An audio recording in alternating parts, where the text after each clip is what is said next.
Priscila Cardoso era uma enfermeira de vida tranquila que morava no interior de Minas Gerais até que em 15 de março de 2021 ela foi vítima de sequestro. Lamentavelmente, o caminho dela cruzou com o do criminoso Reginaldo Ferreira de Souza, de 49 anos, apelidado de Pau Velho, um conhecido da justiça. O rastreador do veículo dela foi que tornou possível solucionar esse caso criminal, mas para Priscila já era tarde demais.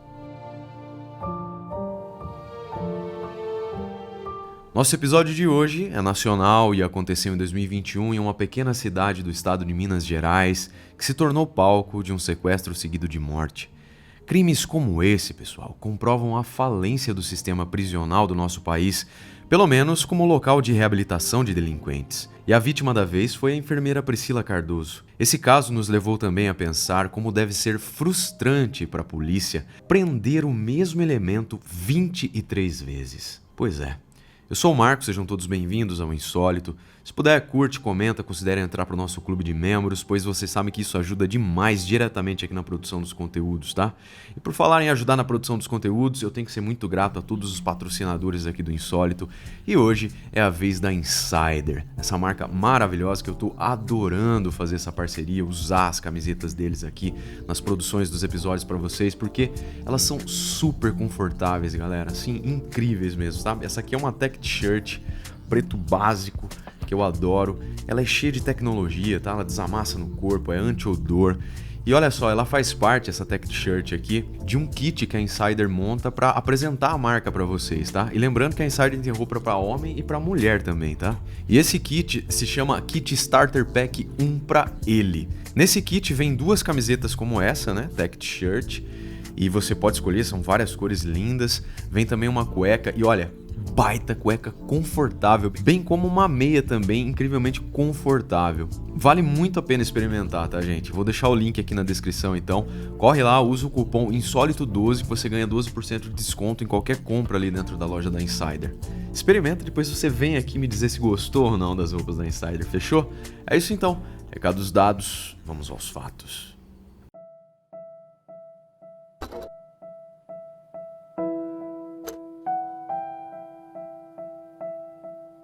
Quando perdeu a vida, a Priscila Cardoso da Silva estava com 35 anos. Ela era solteira, morava sozinha no bairro Cidade Nova, na cidade de Santana do Paraíso, em Minas Gerais. A mulher era enfermeira e trabalhava em um posto de saúde municipal no mesmo bairro onde ela vivia. Ela levava uma vida bem tranquila nesse município, com menos de 45 mil habitantes. Ela era super responsável na sua profissão e amada por todos que a conheciam. O seu pai, o senhor Jânio Roberto da Silva, é ex-vereador e ex-presidente da Câmara Municipal de Resplendor, lá em Minas Gerais, uma cidade distante de Santana do Paraíso, 232 quilômetros. Muito bem, não localizamos outros dados biográficos da Priscila.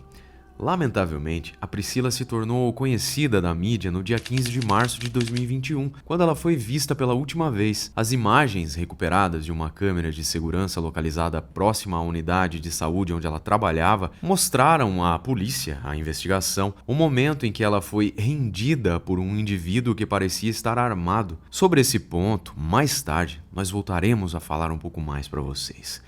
Nós não sabemos também se existiram testemunhas oculares ou se foi o atraso dela em chegar em casa que levou à denúncia do desaparecimento da moça. Mas, logo que a polícia foi notificada, ela começou a trabalhar com a recuperação das imagens que acabamos de mencionar. O veículo era um Chevrolet Onix e possuía um rastreador. Foi esse o elemento que tornou possível a localização do carro. Para os investigadores, era uma corrida contra o tempo, pois os oficiais acreditavam que a Priscila Cardoso, a vítima do sequestro, ainda estivesse viva. A partir da localização, então, do carro Onix, lá em Teixeira de Freitas, uma cidade no estado da Bahia, a investigação avançou rapidamente. Olhamos no mapa só para termos uma noção melhor dos fatos. E consta que a cidade Santana do Paraíso, de Minas Gerais, local do desaparecimento da enfermeira, e Teixeira de Freitas, a outra cidade na Bahia, estão separadas por quase 500 quilômetros. Depende, claro, da estrada escolhida para a viagem, que pode cortar o Espírito Santo ou não. Porém, pessoal, quando os policiais chegaram no local indicado pelo rastreador do veículo, o lugar era uma oficina mecânica que funcionava como desmanche de veículos roubados. Uma pessoa foi detida no local e era Clébio Dutra de Jesus, de 37 anos. Ele ficou imediatamente detido por responder por receptação de veículo roubado e como suspeito pelo sequestro da Priscila, a proprietária então do carro. Consta que na oficina dele foram encontrados 3 aparelhos celulares de marcas diferentes, supostamente furtados, 2 placas de veículos da cidade Orizânia, de Minas Gerais, e a quantia de R$ 4.100. Parece que o Sr. Clébio e sua oficina já eram conhecidos da polícia local. Ele afirmou que o Onix havia sido deixado por um homem mineiro por volta de 50 anos de idade, cuja identidade ele não conhecia. Com isso, então, os investigadores do caso Priscila Cardoso trocaram informações com a polícia de Teixeira de Freitas. Assim, com as imagens do sequestro em mãos, foi fácil identificar o autor do crime. O nome do elemento era Reginaldo Ferreira de Souza, de 49 anos, apelidado de Pau Velho, um conhecido da justiça. A busca por esse Reginaldo mobilizou as forças policiais de 3 estados, Minas Gerais, Espírito Santo e Bahia. Por fim, em 19 de março, 4 dias após o crime de sequestro e roubo do veículo, o Reginaldo, apontado como suspeito principal do crime, foi preso em Guarapari, no estado do Espírito Santo. Denúncias anônimas chegaram a informar outros locais por onde ele era conhecido, mas ele não estava mais em Minas Gerais. Depois que a notícia do sequestro da moça e a descrição do veículo apareceram nos jornais estaduais, ele viajou de ônibus para o estado vizinho ao crime. Ele estava escondido na casa de parentes e, quando foi preso, ele confessou o roubo do veículo, o sequestro e a morte da Priscila Cardoso. O sujeito aí não estava armado e nem ofereceu resistência à prisão. O homem ainda informou a localização do corpo de Priscila, encontrado no dia seguinte, 20 de março, em uma plantação de eucalipto em Minas Gerais. Havia uma marca de tiro na testa da enfermeira, que foi então a maneira como ele matou a mulher após abusar intimamente dela. As fontes dizem que a vítima foi torturada e o laudo da necropsia apontou fraturas no fêmur, dedos, braço e dentes. Nascido em Caratinga, Minas Gerais, Reginaldo era uma figura carimbada nas polícias de Minas Gerais, Bahia e Espírito Santo. No seu currículo, mais de 20 prisões por crimes diversos, incluindo aí homicídio. Então nós achamos, pessoal, que vale mencionar algumas informações envolvendo o Reginaldo. Veja só, em julho de 2013, em Teixeira de Freitas, na Bahia, ele foi preso por homicídio. O crime foi cometido com arma de fogo e a vítima recebeu um tiro na boca. Na entrevista que Reginaldo deu quando preso, ele declarou: "Eu o enquadrei e disse que nunca mais ele beijaria a mulher de ninguém. Saquei um revólver e dei um tiro na boca dele." Supostamente, a vítima havia assediado a namorada do assassino. Assim chegamos em 2017. Pois é, 4 anos depois, Reginaldo já estava solto e foi preso novamente em Teixeira de Freitas, na Bahia, com um revólver calibre 32, uma arma que estava carregada. Já em junho de 2019, o Reginaldo foi preso com uma réplica de uma arma de fogo na Grande Vitória, Espírito Santo. Ele tinha sido denunciado por tentativa de assalto e roubo de veículo. A vítima, uma mulher, escapou e avisou a PM, presente ali no bairro, que conseguiu prendê-lo durante as buscas na região. Já em agosto de 2019, 2 meses depois, aconteceu a 22ª prisão desse cretino, após ele roubar um carro com uma réplica de arma de fogo na cidade de Serra, na região metropolitana de Vitória, no Espírito Santo. Nessa ocasião aí, pessoal, em especial, não é? Quando pessoas que presenciaram a tentativa de roubo perceberam que a arma dele era falsa, resolveram fazer um linchamento, agrediram o sujeito, até a chegada da polícia, que pôs ordem ali no local e prendeu o rapaz. Essa era a 22ª vez, como vimos. Pois é, caros abduzidos, vamos interromper agora esse relato aqui só um instantinho, tá? Bora refletir um pouco.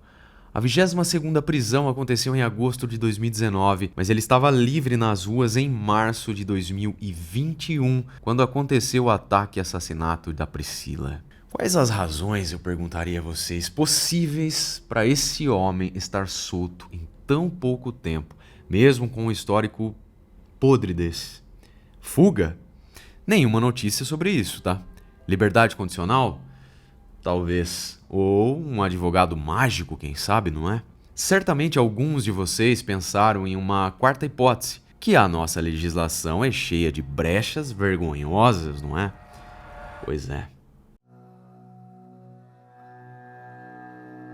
Clébio Dutra de Jesus, o mecânico lá do desmanche, estão lembrados dele, não é? Aos 37 anos de idade, foi sentenciado apenas por adulteração de sinal identificador de veículos e condenado a 2 anos de detenção, mais uma multa. Importante mencionar isso.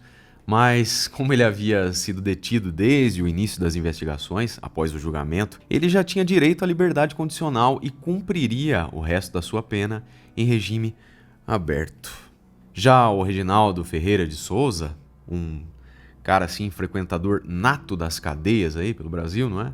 Réu confesso da morte da Priscila, chegou a alegar um suposto relacionamento amoroso com a vítima. Nesse caso, a defesa desse safado aí queria cavar um crime como motivação passional, um feminicídio. Mas essa versão não foi sustentada nem provada. Para a polícia e para o Ministério Público foi um crime de oportunidade, onde o Reginaldo sempre teve a intenção de roubar o carro da vítima. O réu foi a julgamento em Caratinga, por ser a cidade onde a vítima foi executada. Responsável pelo assassinato, o Reginaldo então foi denunciado pelo Ministério Público pelos crimes de latrocínio, estupro, sequestro qualificado e adulteração do veículo roubado da vítima, o que poderia levar a uma pena aí de 54 anos de reclusão. Contudo, ele foi julgado pela morte da vítima e roubo do carro. Com isso, a sentença emitida em 17 de novembro de 2021 foi de 30 anos e 15 dias de reclusão por latrocínio, que é o roubo seguido da morte da vítima, não é? Conforme apurado aí pelas reportagens consultadas. A defesa desse sujeito aí já informou que vai recorrer da sentença para reduzir o tamanho da pena. As notícias sobre ele, pessoal, terminam com a informação de que, ao passar pelo setor de triagem e higienização, os detentos que realizam a raspagem do cabelo dos custodiados agrediram o recém-admitido com golpes de máquina de cortar cabelo. Então, ao perceber a confusão, os policiais penais intervieram ali imediatamente. Entretanto, o Reginaldo recebeu alguns cortes na cabeça, recebeu ali também os primeiros socorros. Depois ele passou em atendimento médico na UPA, retornou para a unidade prisional, onde passa bem e se encontra em uma cela separada. A Secretaria de Justiça Pública informou que os policiais penais da unidade fizeram o registro de eventos de defesa social e que os presos que realizaram essa agressão aí foram isolados e passarão pelo conselho disciplinar da unidade. Não sei vocês, galera, mas parece até piada, não é, meu? Essas notas oficiais aí informando sobre o bem-estar do assassino é uma coisa assim bizarra, cara. Eu fico imaginando. Sei lá, galera, é fácil a gente olhar de fora assim, né? Mas tente se colocar no lugar da família da Priscila, cara. Uma mulher aí, sabe, tinha uma vida sendo construída, super querida, profissional. Aí do nada, um monte de lixo desse fica perambulando pela rua, quis roubar o carro dela, muito provavelmente sentiu atração aí por ela, né? Que era uma moça bonita. Falar, viu a fragilidade da mulher, vou violar, né? Abusar intimamente. Não denunciava, mato. Porque sistema penal é isso aí, é uma piada, vou passar umas férias lá na cadeia, comendo de graça, às custas nossas, né? Sei lá, cara, eu tenho umas opiniões bastante radicais quando os crimes acontecem assim e o cara é preso sem qualquer dúvida de que realmente ele é o autor material dos fatos, tá? Pra mim, um sujeito desse aí tem que ficar preso pra sempre, cara. Pra sempre. 22 vezes. O que o cara tava fazendo em liberdade? Isso chega a ser, assim, ultrajante pra qualquer pessoa, velho, qualquer cidadão. Quiçá pra família da vítima, não é? Pras famílias aí de outras vítimas de crimes parecidos como esse, com esse, não é? Porque são vários, infelizmente, todo dia. Sei lá, é uma sensação de impotência, de saber que o nosso papel aqui como produtor de conteúdo true crime, né? Crimes reais, é alertar, é informar, mas só que nosso alcance é pequeno, galera, pra fazer barulho aonde se deve fazer. São essas pessoas que nos representam, né? Eles têm o poder. É deles que sai esse tipo de mudança séria que realmente vai fazer diferença na vida das pessoas. Então, sei lá. O que eu posso pedir aqui pra vocês, galera, é compartilhar, espalhar, porque as pessoas precisam ser informadas. Se não for essa a função de um canal de true crime, eu não sei qual é, tá? Não sei, vir aqui, apresentar o caso, ler, falar obrigado, deixe seu like, tchau, e só. É complicado, né? Nossa, tem caso que complicado, mano. Mas voltando aqui, abduzidos, ao pesquisarmos então as informações desse relato aqui, a gente se deparou com outro igualmente chocante, tá? No que diz respeito à frouxidão da lei, sobre tudo isso que eu acabei de falar aqui. Vamos falar agora então rapidamente sobre a morte da técnica de enfermagem, a Rita Cardoso, de 27 anos, que ela foi encontrada morta na terça-feira, 15 de novembro de 2022, depois de estar desaparecida há 48 horas. A casa em Bento Ribeiro, no Rio de Janeiro, onde o corpo da moça foi encontrado, pertence à família do assassino. Conforme vizinhos ali desse lugar, o imóvel está abandonado há pelo menos 10 anos e no local há muito lixo e restos de obra. Lamentavelmente também havia cordas e sangue. Parentes e o ex-noivo da vítima, que durante 2 dias participaram da mobilização ali, né, das buscas para encontrar a jovem, fazendo cartazes e posts nas redes sociais, disseram que o corpo da Rita Cardoso tinha sinais de tortura. Os pés, as mãos e o pescoço estavam amarrados. Um estudante de enfermagem de 26 anos que se relacionava com a Rita há pouco mais de um mês e que trabalhava junto com ela em uma maternidade, confessou o crime à polícia, mas ele não foi preso no dia. O rapaz, após o cometimento do assassinato, conversou com um advogado criminal que deu a ele as devidas orientações para que ele não fosse preso. Isso com base no previsto em lei em relação aí à prisão em flagrante e à prisão temporária, ambas desqualificadas no caso dele. Para se realizar então uma prisão em flagrante, é necessário que o criminoso esteja cometendo o crime no momento da prisão, ter acabado de cometer o crime até 24 horas, ser perseguido logo após ter cometido o crime e ser encontrado logo depois do crime com objetos que façam crer que foi o autor. Como o assassino se apresentou em sede policial após 24 horas e colaborou com as investigações, todas as hipóteses de pedido de prisão em flagrante foram descartadas. Para se realizar uma prisão temporária, então, um instrumento legal comumente utilizado, não é?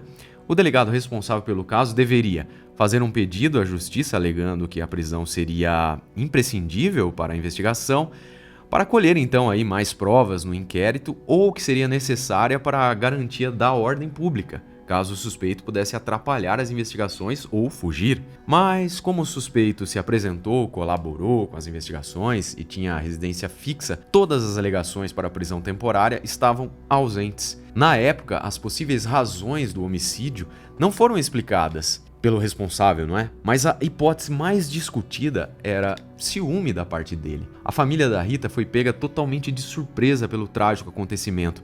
A moça era muito amada e respeitada pela família e também pelos amigos. Por causa da profissão, durante a pandemia, ela ficou muito exposta à doença, não é? E todo mundo, obviamente, se lembra disso, não é? Dos riscos multiplicados aí que correram os profissionais da área da saúde, não é? A Rita, galera, teve Covid 5 vezes durante aquele tempo. Então, no sepultamento dela, a madrasta declarou o seguinte: a gente falava para ela ter cuidado, para ela não ficar com um problema de saúde, porque era muito plantão que ela fazia, quase não tinha vida.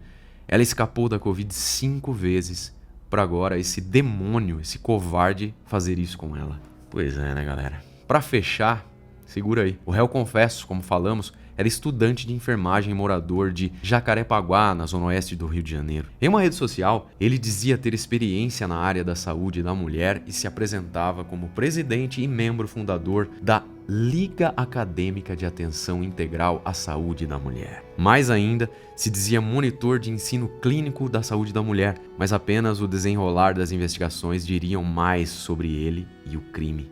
Dias depois, uma nova notícia foi publicada esclarecendo que a Delegacia de Homicídios da capital teve acesso ao laudo da necropsia na quinta-feira, 17 de novembro, e imediatamente representou pela prisão do autor junto ao Ministério Público. O documento foi fundamental para apontar a causa da morte e melhor esclarecer esses fatos. Assim que foi detido, ele foi levado para o presídio de Benfica, na zona norte do Rio de Janeiro. O caso saiu dos holofotes. Como temia a família da Rita Cardoso, e ela passou a ser um nome a mais na lista infindável de feminicídios. Pois é, pessoal, eu dei um pouquinho da minha visão aí sobre isso, né, para vocês. Eu gostaria agora de ler o comentário de vocês, por gentileza.